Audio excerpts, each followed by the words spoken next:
In this video, I will show you how to merge and unmerge cells using the Python library xlwings. On the right, you can see the testing document we will be working with.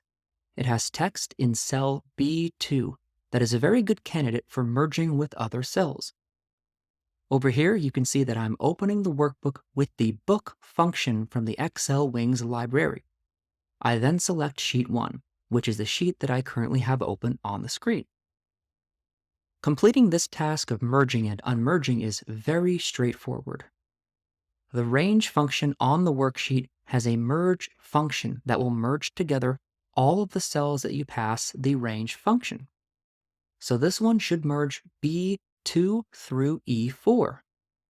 Executing this cell, you can see it was successful.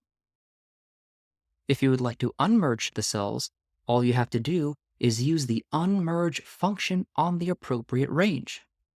I will unmerge the cells that I just merged.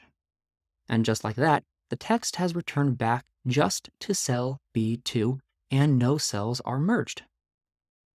So xlwings makes it extremely easy. Just select the range on your worksheet and call the merge or unmerge function on that range. Thank you for stopping by and checking out my video. Please give it a thumbs up if you found it helpful.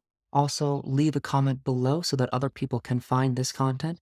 And let me know what other features of Python or xlwings you'd like to see covered in future videos. And don't forget to hit subscribe so that you know when the next video drops.